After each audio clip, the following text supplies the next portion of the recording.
Selamat datang di Kitab Nahum, dan tentu saja kita akan menggalinya, mempelajarinya dalam program Bible Everyday Nahum pasal yang pertama. Seperti yang kita pelajari dari sejak kecil di pelajaran agama misalnya, atau dalam cerita-cerita sekolah minggu, bahwa Tuhan itu pengasih dan penyayang. Tuhan itu punya kasih yang sedemikian besar. Tuhan itu sabarnya luar biasa, menyayangi manusia dengan sangat luar biasa. Namun ketika kita membaca kitab Nahum, seolah-olah pandangan itu dijungkir balikan. Sebab ayat pertama, awal-awal kitab Nahum dibuka seperti ini. Ucapan ilahi tentang Niniwe, kitab penglihatan Nahum orang Elkos. Tuhan itu Allah yang cemburu dan pembalas. Tuhan itu pembalas dan penuh kehangatan amarah.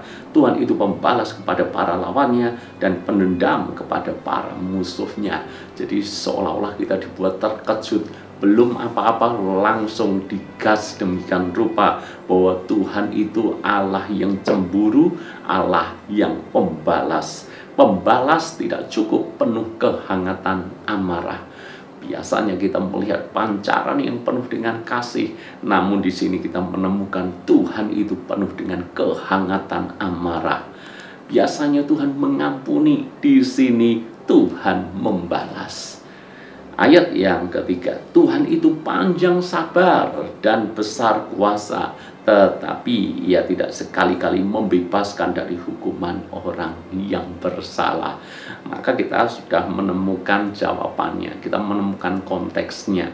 Dan ini menjadi kesimpulan kenapa seolah-olah ayat yang kedua tadi menjungkir balikan pandangan bahwa Tuhan itu pengasih, penyayang, dan tiba-tiba menjadi pembalas penuh dengan kehangatan amarah.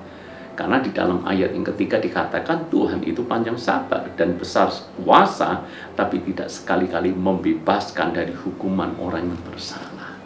Kita harus melihat Tuhan itu utuh. Tidak bisa sepotong-potong, tidak bisa hanya pada satu sisi saja. Bayangkan kalau semua orang melihat Tuhan itu hanya pada satu sisi, pengasih, penyayang saja, penuh kasih saja, maka manusia akan mempermainkan Tuhan.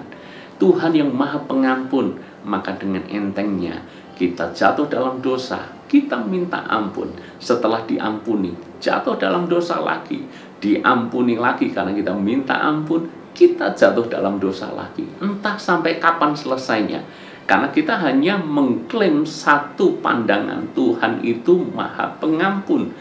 Bahkan kita pintar sekali mengutip ayat yang cocok dengan keadaan kita.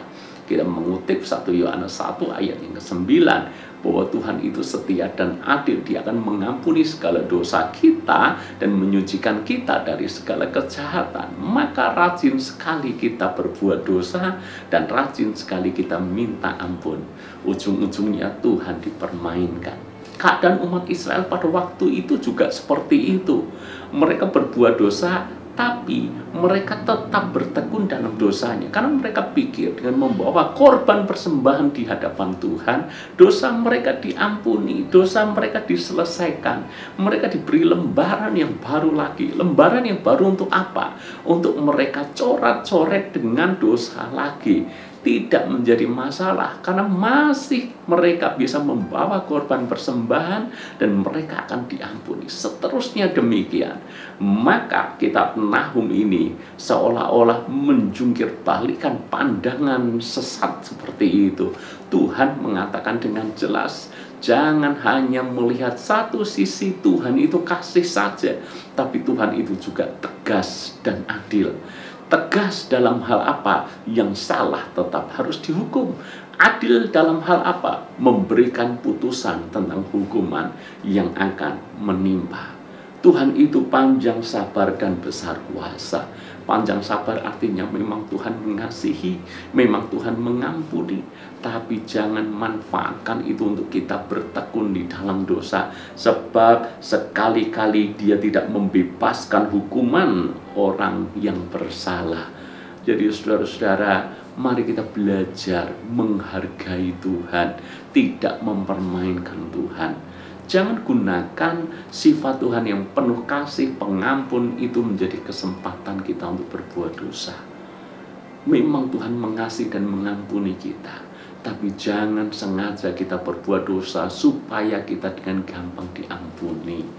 Mari kita belajar untuk hidup takut akan Tuhan, menghormati Tuhan dengan sungguh-sungguh. Tuhan itu mengasihi, tapi Dia sekali-kali tidak membebaskan orang dari kesalahan. Tuhan pasti menghukum juga.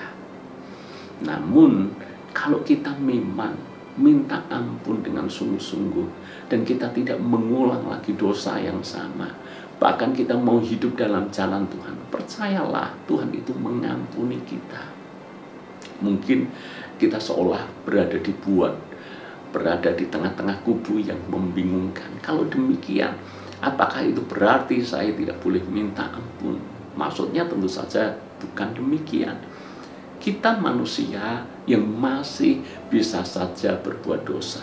Kita tidak sempurna. Tapi bukankah Tuhan itu maha bijaksana? Dia melihat hati kita. Dia melihat hati Anda.